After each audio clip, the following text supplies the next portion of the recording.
And we are live. Sunday Service episode number 14. We got a ton to talk about today. We got the UFC card from last night to recap.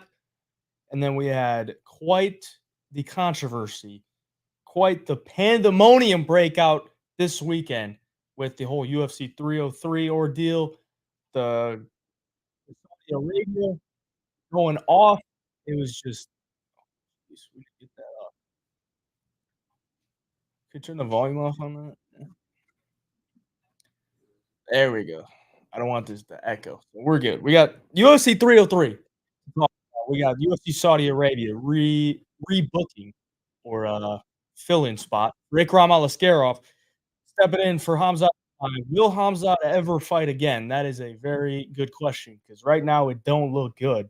The dude is barely ever active, and he finally gets a great spot, main event against number 3 ranked Robert Whittaker. He pulls out. So we're gonna talk about that. We're gonna look at the new UFC 303 fights, compare it to the Conor card. Spoiler alert, I think this new card is a lot better.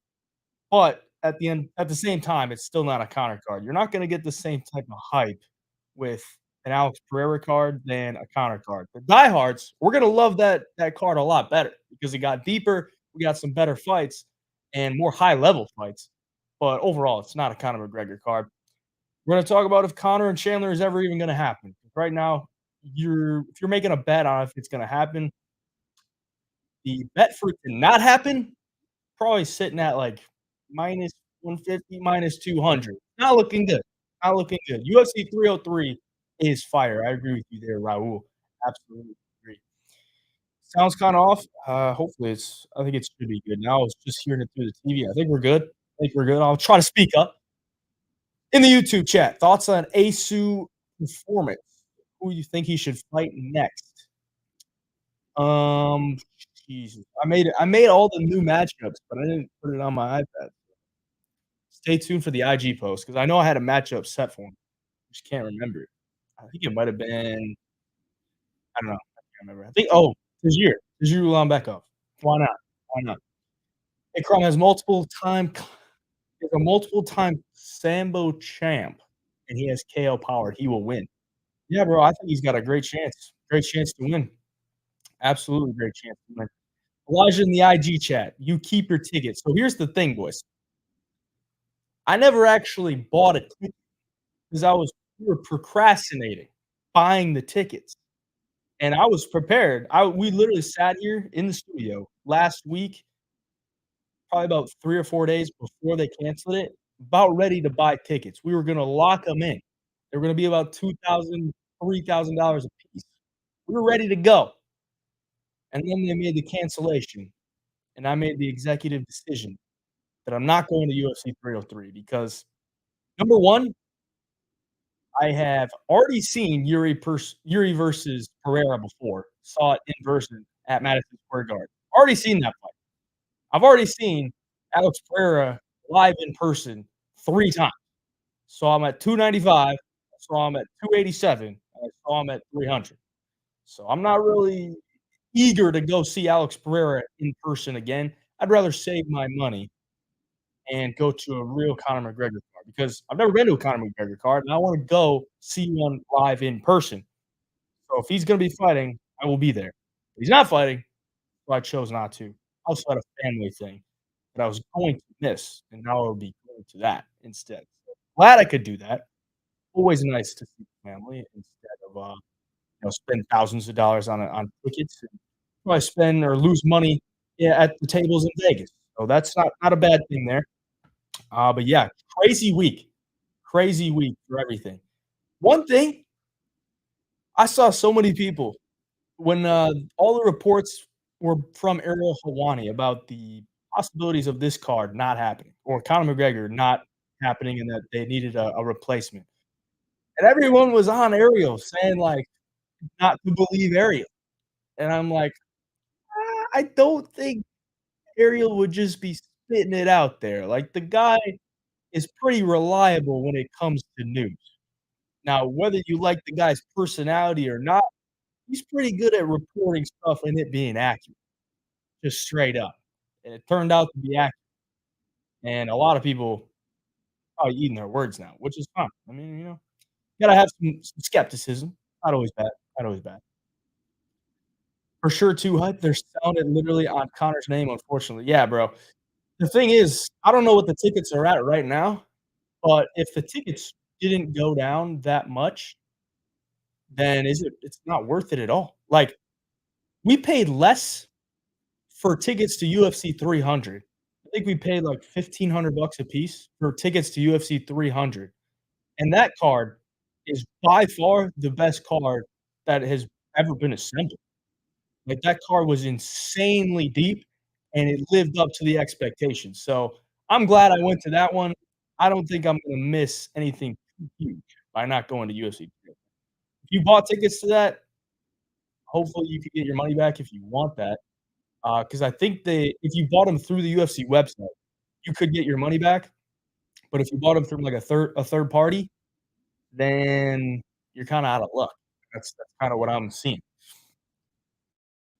Paige Vandersteen, what's going on? High risk reward for Robert Whittaker. Very, very high risk. I will say that. Robert Whittaker is taking a massive, massive risk. Taking on the guy, Dagestani in Saudi Arabia. Now, Ikram's obviously gonna have to fly across the world from Las Vegas to Saudi Arabia and then fight on the same week. So that's a risk for him, but all the upside for Ikram. What's the upside for Robert Whittaker? If he beats Ikram, Ikram has no resume. So everyone's just gonna kinda look at that like, "Okay, yeah, he took the fight against this guy that's supposed to be a killer, but then he turned out not to." It's kinda like the Sean Strickland, Abu Smagomedov, but at the same time, Sean Strickland beat Abu Smagomedov and then got the title shot. So maybe Whittaker does the same thing and he sets himself up for a title shot. You never know. I don't know. Isaiah, did you see Uncle Dana leak some of the UFC purse card? I did see that.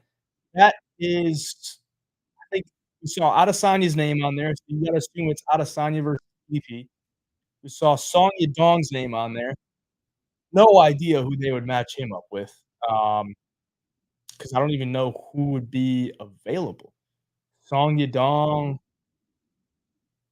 I couldn't even put something together yet. They had Jack Della on there as well. Jack has already said that he wouldn't be healthy enough to fight on that card, so I don't know, maybe something changed, but I feel like that's not really gonna happen. Kai Kara versus Steve Erceg, that seems like that's going to happen. That's a great fight. I think Erceg has a real, real good chance to win that fight. I think he'll be the favorite, and I'll probably pick him as an early pick to beat Kai Kara, who's been inactive, who's always struggled with guys that can grapple. And Steve Erceg can do both. Great boxer, great grappler. So I think Erceg's got him outgunned in almost every area. But good for Steve to get on that first card because that's big for him fighting in his home country, and he gained a lot of fans, so good for him. There was one more, Drakkar Klose, my boy Drakkar. People are saying he might be fighting Dan Hooker, which would be a great spot for Drakkar because, he just picked up a couple wins off the injury. He had the leg injury, I think it was, and then he comes back, picks up a couple wins, and then he might get a ranked guy in Dan Hooker, so that'd be a good fight. That'd be a real good fight. The YouTube chat. What's some dream fights you'd like to see in 2024? I would love I need I don't even I don't dream about it. I need to see Ilya Topuria versus Max Holloway. I need to see that. I mean, I think Topuria is one of the best pound for pound guys in the UFC right now, and Max Holloway is right up there with him. Max Holloway, absolute beast at featherweight, just knocked out Justin Gaethje in a fight that he was counted out in, and he looked great in. That is the dream fight for 2024 for me. Ilya Topuria, Max Holloway.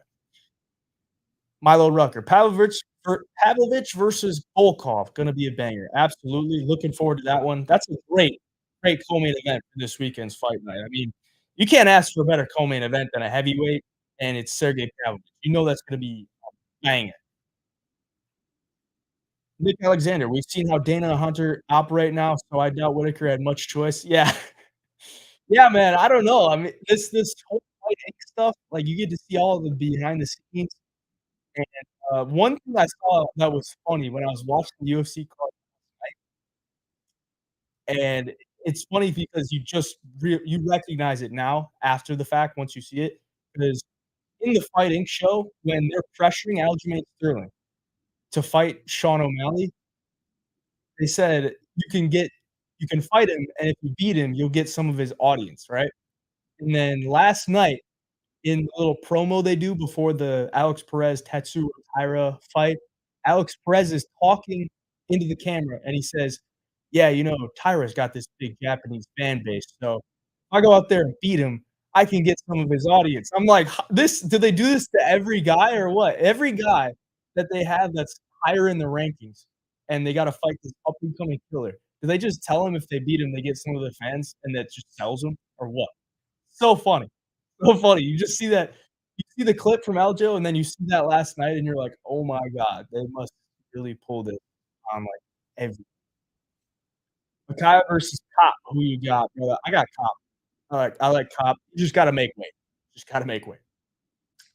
They wanted Moicano to fight Hooker, but Moicano don't like taxes in Australia. Yeah, Moicano's money he's money Moicano, brother. The taxes in Australia are absolutely insane. So, Money Moicano ain't gonna be flying over to Australia, lose half of his purse in taxes. Because if you remember, there's one thing that came out when, John Makdessi went to Australia last year. I think he fought Jamie Mullarkey or something like that, and they showed all of his expenses throughout his paycheck. I think his flat pay was like 80,000 because 'cause he's been around for a while. It was like 80,000. And then they take off the taxes, all the taxes, all the expenses, and he was left with, like, $15,000. So, smart move for Money Moicano to not go to Australia. I don't know who would ever wanna fight in Australia, especially if you're getting 12 and 12. Bro, if you get $12,000, you lose. You get $12,000. After all your expenses, you're walking away with, like, 4 or 5K. Like, not much at all. It's crazy. Oh, Khalil. That's a banger. I think Ilian can take him rough on the feet. Yeah, I agree. I think grappling edge, Ilya there. Think Tyra could give Pantoja problems in the grappling, both have good back too. Yeah. I mean, I would love to see it, but I'm not ready to say anybody out grapples Pantoja. That guy, absolute stud. Nobody I don't think anybody at flyweight out grapples Pantoja, but I would love to see Tyra take him on eventually. Shout out to Hey Jai for the 5 pick underdog play. We eating good this week. Yeah, absolutely, OG. Absolutely. We are eating good. Ab Alright, let's get into it with the UFC recap, and then we'll talk about the UFC 303 fights. Really don't need to go in depth here because I already gave my full recap of the card on my YouTube here, so check that out if you want the full recap. Video is already posted, but talked about Tyra. I mean, it's an injury, but it was caused by the way he moved. So, right when it went down, I'm like, "Okay, he gets a win by injury. Does that really do anything for him?" And then you rewatch it and you're like, "Holy shit, he actually meant to get Perez off balance, meant to get him in a bad position, and he ended up blowing his knee out." So, that was crazy for Kyrie to do that, really impressive stuff. The guy's good. He lost the first round, though, straight up, he lost the first round. So, you know, he's a finisher at the end of the day. That is true, but he was getting outboxed in round 1, still managed to get a win, so good for him. And, I would like to see Tyra face Albazi next. Albazi's been so inactive because 'cause he's had some injuries and stuff. He needs to fight somebody back in the rankings. And now Tyra's not gonna be super far back in the rankings, but he's gotta fight somebody to solidify himself because his last win was Kai Kara-France, and everybody knows Kai Kara-France won that fight. So, Amir Albazi, Tatsuro Taira, it makes sense. Co-main event was absolutely terrible. I really wanted to, take a snooze, go to bed. I mean, I wanted to do anything other than watch that co-main event. It was so bad. But Miles Johns gets the win. See, he has a way of just making fights boring and still winning, and guys just have a way of falling into his trap of one shot, be done, reset. One shot, be done, reset. Almeida got the win as the dog, as I predicted, but he got it by decision. So yeah, Timmy Kwama, he's got good skills, but the dude just doesn't let it go. Doesn't let his hands go. Doesn't like let anything go. He got big brother there. Brady Heastand. Brady Heastand's a dog, bro. Brady Heastand, classic performance from him. Terrible, terrible matchup for a lot of guys because he just pushes a pace. Brady Heastand kinda reminds me of a Merab Dvalishvili, like a wish Merab Dvalishvili. Just straight cardio, straight pace, lots of takedowns, looks to get you to the back, looks to dump you. It's crazy. It's crazy pace, and the battle back from getting knocked out, literally knocked out in the second round was impressive. He got a performance bonus. Good for Nick Alexander in the YouTube chat. Fight Study YouTube channel does an amazing breakdown analysis of that Tyra grappling takedown injury TKO maneuver. I will have to check that out. That sounds very intriguing because you kinda expect Tyra in that position to go chest to back and look for a rear naked choke, but he wasn't even thinking about it. He was looking for that little trip or whatever. I don't know what it was, but yeah, I'll have to check that out. Oh, the rest of the card was just so bad. So bad. I don't even want to talk about it, to be honest. Um, Shout out to Weston Wilson, though. Weston Wilson, absolute stud. I mean, I'm just gonna skip over this card because it was so bad, unless you guys got anything in the chats, and we can start talking about, UFC 303, all the drama, those matchups, what I think about the matchups, how I think it'll play out, all that good stuff, because this UFC card was absolute buns, and really a bunch of decisions, not much to talk about there. But let's go ahead and kill the Instagram chat. So if you're in the Instagram chat, come on over to YouTube. The link is in the bio. Jump in here. We're gonna continue the live stream here. Drop your chats, and we will continue with the train. All right. Give them a second just to come over. Let's talk about UFC 303 first, because we got three brand new matchups, and the entire main card has completely shifted.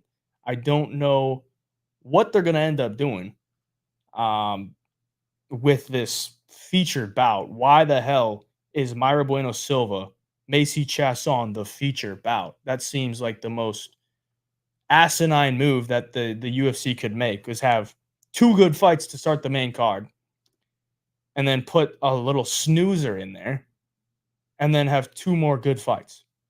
So like they just want to kill all the momentum from the fights before that, or what? Do they want people to tune in, buy the pay-per-view to watch the first two fights like they weren't gonna buy it already? No. So dumb.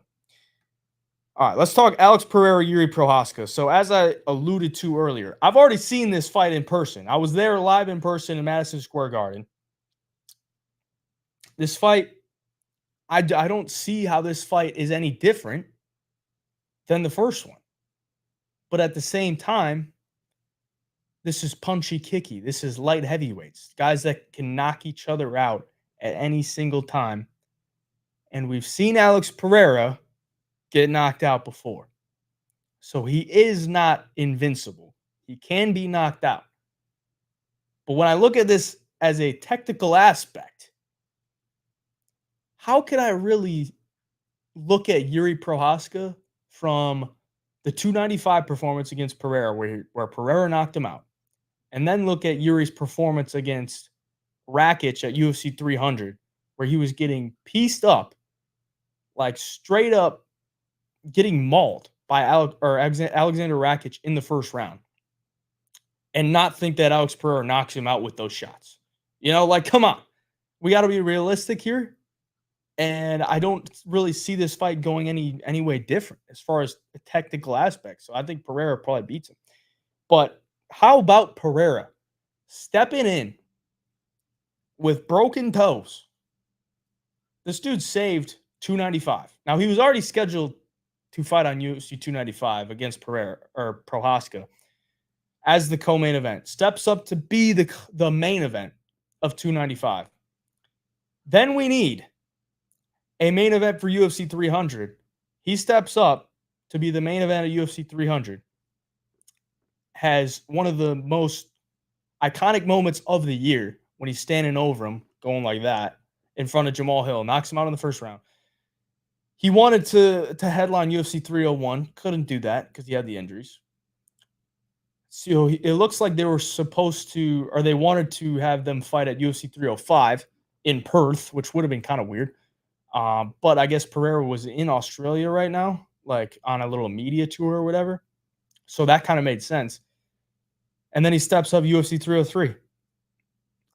I think Alex Pereira is probably the only guy that you could put in there for UFC 303 in place of Conor, and fans are still going to be excited. That's how big Alex Pereira is, because Alex Pereira has been in almost, in the biggest pay-per-views of the past year. Like 295 was a massive pay-per-view. 300, massive pay-per-view. 287 last year, massive pay-per-view against Adesanya. So he's a common denominator in all these big pay-per-views, and he has become the UFC's biggest star. Like, who's a bigger star in the UFC right now than Alex Pereira that's actually active? Nobody. The only other guys that you could say is John Jones or Conor McGregor, and they're not active. So the biggest star in the UFC right now is Alex Pereira. So for them to get Poatan to step in to save the Conor card is massive, because they can still sell that like it's a massive card. And then, of course, they made all the other additions. In the YouTube chat, what up, Colostrum? Brady versus Garrett was fight of the night. Yeah, that was a crazy fight. Crazy fight. Got any PFL 5 picks? Of course, I'll be having some PFL picks. I just got to look at the card, dial it in, find or look at the odds, all that stuff. Later in the week. I think that's on Friday, so stay tuned for those. Nick Alexander, yeah, Garrett Armfield, terrible fight IQ. Confused it to be fight other night. He should have finished. Yeah, I agree with you, Nick. I agree with you.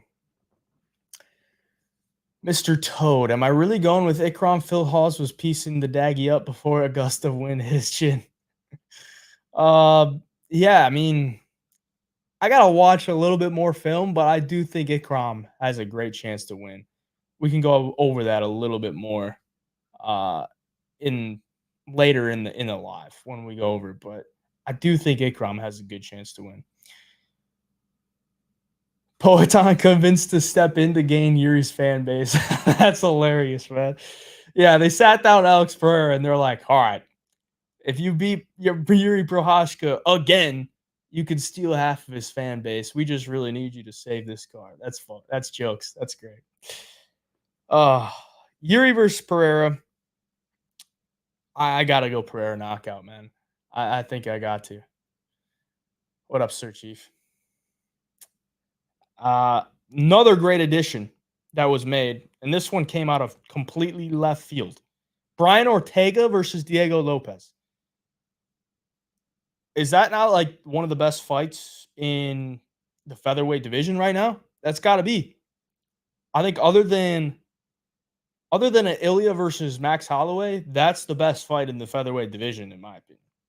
Brian Ortega versus Diego Lopez.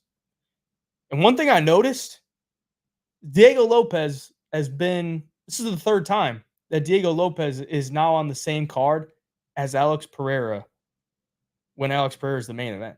Diego Lopez was on the same card with Pereira for 295. He was on the same card for 300. And now he's on 303, same card. And he's won every time. He's won every time. Both of them have won every time. So maybe Diego Lopez and Alex Pereira are each other's good luck charms. And I honestly look at this fight between Ortega and Lopez, and I think Diego has a great chance to not only win this fight, but actually finish Brian Ortega. Because I know Brian Ortega came back, got a great win against Yair Rodriguez, but you got to look at the entirety of the fight. Like we saw round 3, him finishing Yair with the arm triangle. But if you zoom out and you look at the majority of that fight, Brian Ortega was kind of getting whooped up on the feet. And we know Diego Lopez is an absolute stud on the ground, but we've also seen Diego Lopez look like an absolute wrecking ball on the feet in his last 2 fights.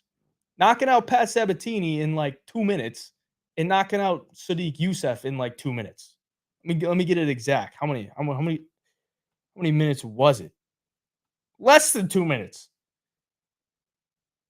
89 seconds it took Diego Lopez to knock out Sadiq Youssef and 90 seconds to knock out Pat Sabatini. He's gotten his last 3 wins in the UFC in under 100 seconds. That's crazy. Diego Lopez, I mean, another thing is like Ortega was getting whooped in round 1. Like maybe he was ring rust, but he's just so hittable on the feet. I think Diego Lopez is actually going to have a pretty solid advantage on the feet. And then once it hits the ground, I know Ortega's a beast on the ground, but Diego should be able to handle himself. He should be able to handle himself very well because he was on the ground with Movsar Evloev, the undefeated Dagestani. Well, I don't think he's Dagestani. He's Russian, the undefeated Russian. And he was putting Evloev in every bad spot he could ever think of. So I think Diego Lopez walks away with this one with his hand raised. Colostrum, I think Ankalaev beats Alex if he mixes in the wrestling. Yeah, I mean, he's got to. There's no chance he beats him on the feet. It is an absolute heater. It is an absolute heater. Oh, this would be insane. Get that on the screen. Come on.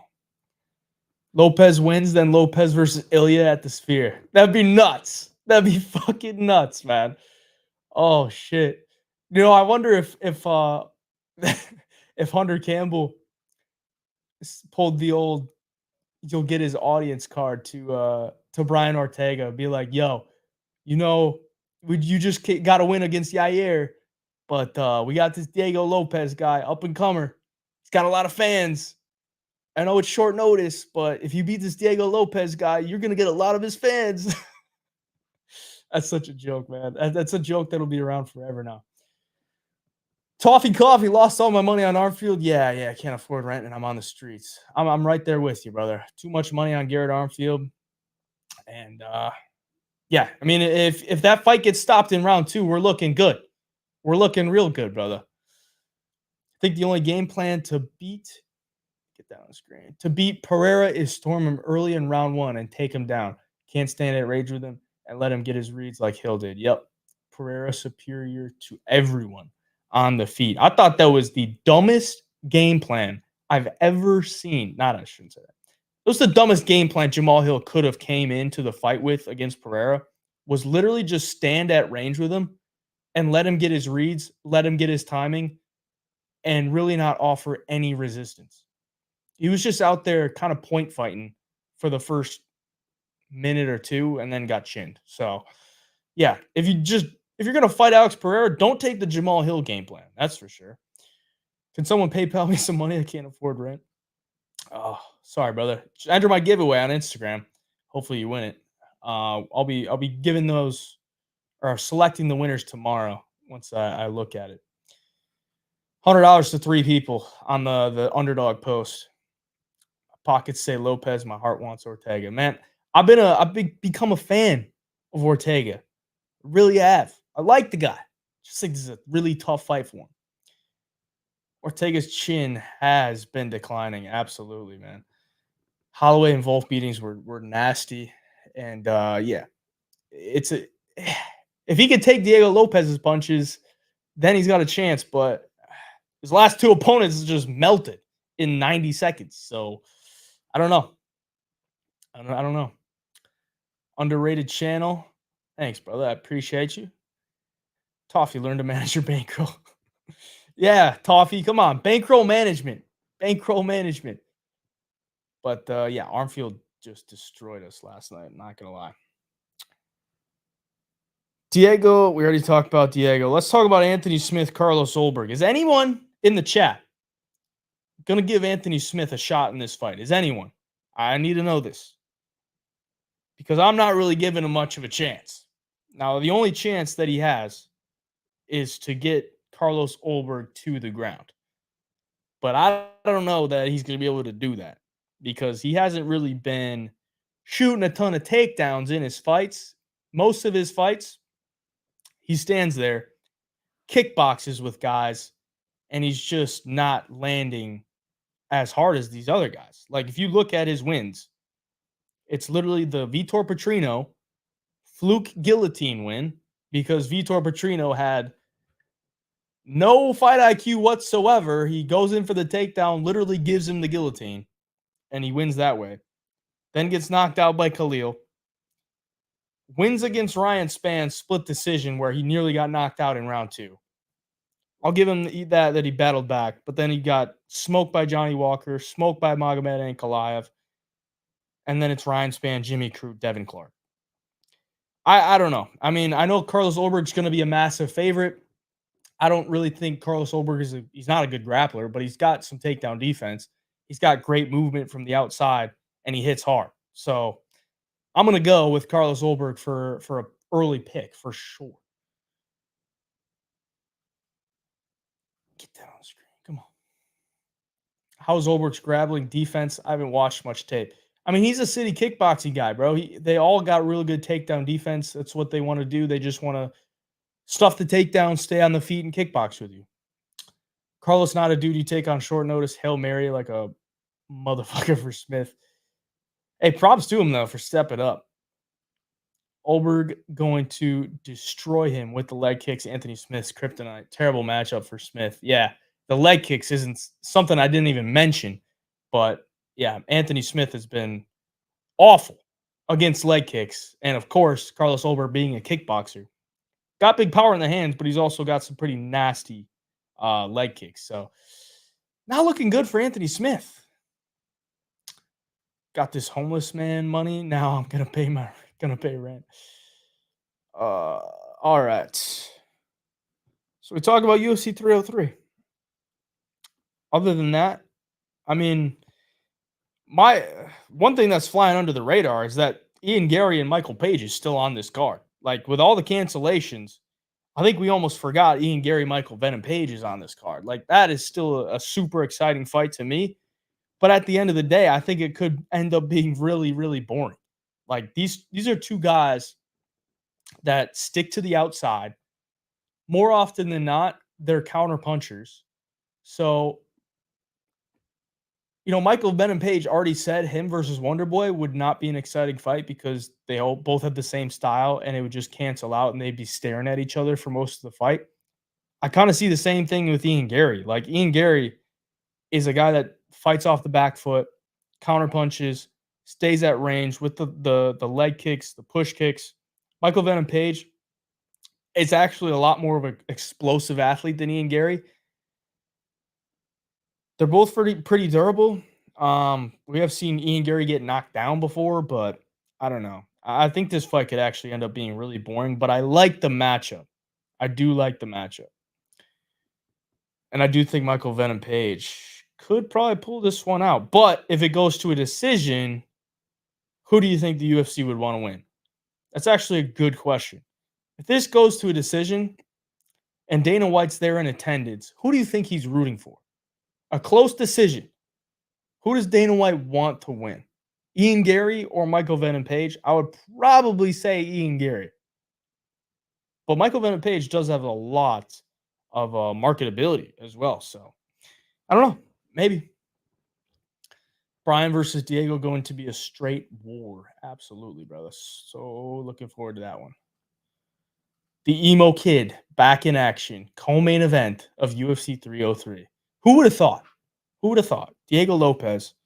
This is what? A little bit over a year since his UFC debut. He's co-main eventing an International Fight Week card. Diego Lopez might be one of the fastest rising stars within the last year. You heard Ian Gary been pushing for 5 rounds to gain an advantage. Interesting, because he doesn't have 5-round experience, but Michael Venom Page does, so very weird. Very, very weird. Alright, let's talk UFC Saudi. So Hamzat pulling out. Is this dude ever gonna fight again? That's the real question. Because Hamzat, I mean, all the shit that Kobe talked about Hamzat, saying that he pulled out because he got the sniffles, because he had all the COVID stuff when COVID was going on. He was pulling out of fights because he was throwing up blood. He was training when he had COVID. He was just overdoing it. But maybe now, I mean, that's got a lot of value to it now, because he pulls out of this fight because he's violently ill. What the hell could he be violently ill with that would make him pull out of a fight, a week and 2 or 3 days before the fight actually happens? A lot of fighters, they're sick, they get sick, they'll battle through it, and then you see how they are on fight week. This was before fight week. This wasn't even like the night before where he gets super sick and he's like, I can't go. This is a week and 3 days before. So this dude must be really on death's door. So hopefully Hamza can recover. The thing that makes it funny is because Hamzat Chimaev is literally calling out everybody after every fight, saying that he'll see them soon. Called out like Sean Strickland, Adesanya, Pereira, Leon Edwards. Like, he calls out everybody, saying that he's gonna see them soon. Well, we ain't seeing you in the cage. We really ain't. Like, bro, if you're gonna call people out, you gotta be as active as Kevin Holland. You don't even need to be as active as Kevin Holland. You could be as active as freaking fighting once or twice a year. His last fight was October, when he took on the short notice of Kamaru Usman and barely sneaked out that decision. Like, if that wasn't in Abu Dhabi, I don't know if he's getting that decision. Of course, if it was 5 rounds, he's probably losing that fight. But Hamza, I hope the guy fights again, because the guy is super entertaining to watch. And it would be a real shame if, for some reason, this dude couldn't continue fighting, because he's had a lot of health issues. He hasn't been active. He's got so much potential, undefeated. The only guy that hasn't been finished by Hamzat Chimaev is Kamaru Usman and Gilbert Burns. So the guy's got all the potential in the world. I really hope he can get back in there. I honestly could see Hamza being out for like another year. Like, they got to get this figured out. He can't just continue to keep training and then get popped with some type of massive health issue with a fight coming up. Like, they got to dive deep into this, get to the root of it. What the hell is going on with Hamzat Chimaev? Do you have some type of underlying disease that's like causing this, or what? Bad stuff. Real, real bad stuff. You have a conspiracy theory on Hamzat. I would love to hear that conspiracy theory. Hamzat realized he ain't all that. Got the chills from fighting Whitaker. I don't think so, man. I think Hamzat. I don't think Hamzat's scared of anybody, and I really hope that he can get healthy. Then man will return to accept a step down in competition. Yeah. I mean, and another thing with Hamzat is like, bro, yes, he has the health issues, but he's also screwed himself before. Like, he was supposed to main event a pay-per-view against Nate Diaz, and then he shows up 8 pounds overweight and then ends up being a co-main event and fighting Kevin Holland. So, yeah, like, it sucks that he has health issues, but he's also shot himself in the foot a lot of times. Prayers for him, though. Hopefully he gets better. Remember back when Hamzat got involved with that Russian mafia killer dude that Hamzat let beat him in that grappling footage? No, I don't. Honestly, I don't. If you're talking about the leader, the warlord leader that he's hanging out with from Chechnya, I think it is. I don't know exactly what you're talking about there, but fill me in on your conspiracy theory. But we'll continue. So either way, Hamzat Chimaev pulls out, and the guy that Hamzat Chimaev beat, Ikram Alaskarov, steps in. Massive risk from Whitaker that we've already discussed at the top of the show. But man, I would also like to know, who did the UFC offer Robert Whitaker, or did they just go straight to Ikram Alaskarov? Because it seems to me like the UFC was licking their chops. They're like, here we go. Robert Whitaker needs a short notice replacement. Do we really want to give him one of these ranked guys that we might not have, too much marketability in? Or we could take this Dagestani Russian who nobody really wants to fight and is supposed to fight this past weekend. So he's in camp. He's ready. He's ready to go. We could offer him to Whitaker and say, if you beat him, you're right there for the title shot. I think that's what they did. Because does Robert Whitaker really choose to face Ikram Alaskarov? No. He wants to fight somebody that he knew. Robert Whitaker literally said he didn't know who Ikram Alaskarov was when he accepted the fight. So, I think Robert Whitaker wants to face the best of the best. Does he want to? He probably wants to fight. He went through all that time in the camp to fight. So at that point, he's probably, well, he literally said anyone, anytime, anywhere. Weird matchup for me, but it kind of makes sense if that's the only option. But I feel like the UFC didn't take that as the only option. They used that as an opportunity to get this Dagestani in a big spotlight against a number 3 ranked contender, Robert Whitaker. All right, Nick. Conspiracy. I think Hamza is in a bind with that mafia dude, so he can't fight. Could be. Probably not the craziest conspiracy. Did I get a refund on my tickets, bro? I never bought them. Never bought them. And I won't buy them. I was going to buy them, but I decided not to. The issue is an event can't rely on Hamzat without a backup fighter. Yeah, really. That really ruins his star potential and makes it so the UFC might not want him as a champ. That's accurate, bro. I mean, tough reality, but they can't rely on him. They really can't. Yeah, that Chechen warlord leader, there was a footage of those two wrestling, and Hamzat lets him win.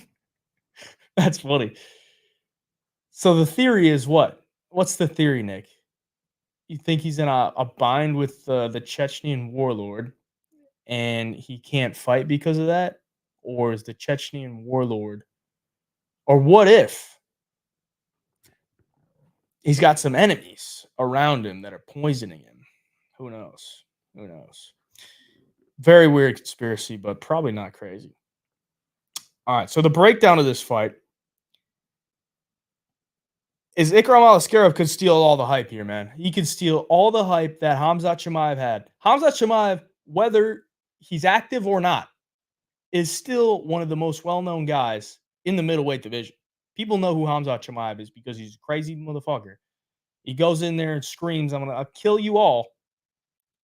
And he's exciting to watch. Nobody really knows who Ikram Alaskarov is. Robert Whitaker didn't know who he was, but Ikram has all the chance to steal the hype from Hamzat Chimaev, the dude that once knocked him out. That's a major spot for Ikram. All the reward is there for Ikram. If he loses to Whitaker, doesn't lose anything, man. You got a massive jump up in competition. You fought the number 3 ranked guy, a former middleweight champion. You lose to him, your career's not over. But for Whitaker, everything is on the line. Everything is on the line. You're facing a guy that's unranked, has 2 fights in the UFC, hasn't beaten anybody good. And if you lose that, your career is pretty much over, bro. Like, if Ikram Alaskarov beats you, he's going to be around for a while. And maybe you could beat him in a rematch, but I doubt it. So This is a big, big risk for Robert Whitaker. Props to him though for stepping up and taking it, kind of saving the card because if they don't have Robert Whitaker in there as the main event, card gets a lot weaker. Now it's a good fight night, very deep, very deep. A lot of good matchups on the prelims and even the rest of the main card. But that would suck for the card. I'm sure the Saudi Arabia people that are paying for this event really wanted a big headliner, and they wanted Hamzat Chimaev to be in there. And once Hamzat leaves, then you know we'll get another Russian in here. We'll get a little OV action in here and try to save it.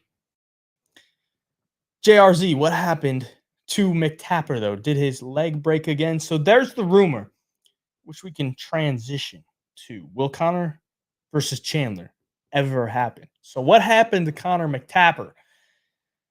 What happened to him is, bro, I think he probably got injured, and well, I think he kind of explained this, or I heard this explanation from somewhere. Oh boy, we lost it. We lost it.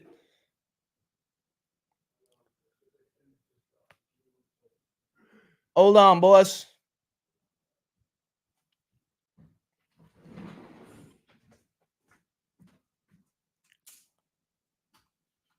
Hold on, boys. We just need to get a new battery pack in this camera,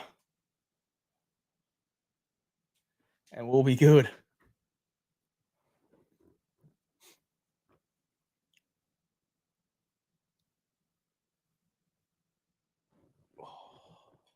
There we go. We are back. Little camera issue, but we're back, and we got a full screen here. We upgraded. Didn't come back. We upgraded. All right. So what happened to McTapper? So I heard an explanation on this as well. I don't remember where it was from. Maybe it was Ariel Hawani. Maybe it was Conor McGregor himself. I cannot remember. Sorry, I can't cite my sources. But what I heard is Conor McGregor got injured with something that he thought he could probably recover from before the fight. So that's why the press conference was canceled when he got injured. They canceled it because they weren't sure if it was going to happen. And then the UFC continues to promote it, and we're looking like it's going to happen. And then I guess I guess they find out that the injury is going to take a little bit longer to recover from than they thought. So then they ended up canceling it. So I don't think Connor's going to be out for like a long time, not like a injury where he's going to have to sit out 6 months or something. I'm sure it's probably like a 6 week recovery time. Probably fractured a leg or something, pulled something in his leg because there was that picture floating around where it looked like there was something wrong with his leg. And as we know, his leg snapped in half. So that leg's probably not in the best shape. He's got a, titanium rod in there. I don't know if that's got anything to do with it. Maybe there's some type of infection or something. I don't know. But it looked like it was a leg injury. Michael Chandler really struggling out here, man. He's been waiting 2 years for this fight at this point. Like, good lord. That's once they actually get into the cage, Michael Chandler's gonna have a massive relief dump just stepping into the cage with Conor because he's finally gonna get his chance, finally gonna get his payday. And who knows if that affects his performance because it's just been a real struggle for Michael Chandler to get in the cage with Conor McGregor. Does this fight ever happen? I don't know, bro. Like, how can you really trust it? And that's what kind of sucks about this cancellation is now every time they announce, or I guess the next time they announce Conor versus Chandler and the date, people are going to be like, yeah, we'll see. Like there was all this excitement surrounding the return of Conor McGregor this time, and then he pulls out. And then the next time it's going to be like, well, we don't really know. Maybe he shows up, maybe he doesn't. So it's not going to be as exciting. Now, if we actually get to fight week and they're all healthy, then it gets a little bit more exciting. But yeah, Conor's just got to get back, man. He's just got to get back. something to do with titanium in his broken leg failed. Wow. So I was kind of onto something there. Something to do with his titanium and his broken leg failed. Very interesting. That seems like it would be a longer recovery time. I don't know. You gonna be a dad next Father's Day, dog? Yes, sir. Yes, sir. Halfway to being a dad. There's one in the chamber right now, and then next year it'll be out of the chamber. So halfway to a Father's Day. Damn, I know Chandler's crying in the shower right now. Chandler could have had 2 or 3 big fights. Click on that. Big name fights by now? Yeah, bro. It sucks. But at the same time, that's the way he's choosing for this to go. So, can you really feel sorry for him? Yes, I do feel sorry for him because Conor doesn't really give a shit. Conor's not, Conor's been out for a long time. This fight could have happened 6 months to a year ago. Like it really could have, but Conor moves on his own time and he's going to do it whenever he feels like it. And he was ready to go and then he got injured. So it just sets it back even more. And Chandler really kind of bold truth, like he kind of wasted 2 years of his career. Like he was having some of the best fights in the UFC. Him against Gaethje was crazy. Him against Poirier was crazy. The knockout on Tony Ferguson was crazy. Charles Oliveira fight was crazy. Every single one of his fights are must-see TV, and then he's off for 2 years. That's a big momentum stopper right there. That really sucks. Yeah, it almost does seem like wasted potential for Chandler. Because that Bellator, when they signed him over for Bellator, nobody really knew who he was. And then he had the knockout over Hooker, which was highlights. And then he had the championship fight against Oliveira, which was crazy. And then just banger after banger after banger. And then just gone for 2 years. Feel like he should step up and fight Charles again for a rematch. I mean, at this point, he's so deep in with the Conor fight. I don't think he's going to take any other fight. I really don't. Like, he's so deep in it. He knows he's like in quicksand right now. If he looks for a lifeline out, he's never going to get back in there. He's never going to get back in the conversation with Conor, because what happens if he goes into a fight with Charles and he gets injured or something, he tears his ACL, then he's got to wait another year, and then Conor wants to fight, and Conor wants to fight now, and Chandler's not ready. He knows the risks. So he's just going to wait it out, and he's going to fight Conor whenever Conor's ready to go. I like the UFC stuff Chandler by tying him with this stupid tough series. Dude, I watched the Ultimate Fighter this season on Tuesday, and they actually have some pretty decent fighters. Like this season, pretty decent. I don't think they're great, but they're pretty decent. And the Ultimate Fighter is just so terrible to watch, man. It's just not good. It's not good at all. It's not what it once was, and it's really not anything now. It's really nobody really watches it. I didn't even know it was on until it started and people posted it on Instagram. I didn't even know it was starting. Hey, Job, you're the fucking man, and I want to thank you for all the content and UFC fight information. You are the man. I appreciate you, Hoser. I appreciate you. Thank you, and thank you for your support. And with that, I think we talked about everything. Happy Father's Day. Happy Sunday Service Day. We got it in. It's Father's Day. But we still got the Sunday service in. Appreciate y'all for watching. All the live viewers out there. Y'all are the best. That's what we do it here for you. Appreciate you. Till next time. AJ Picks next week, Sunday Service.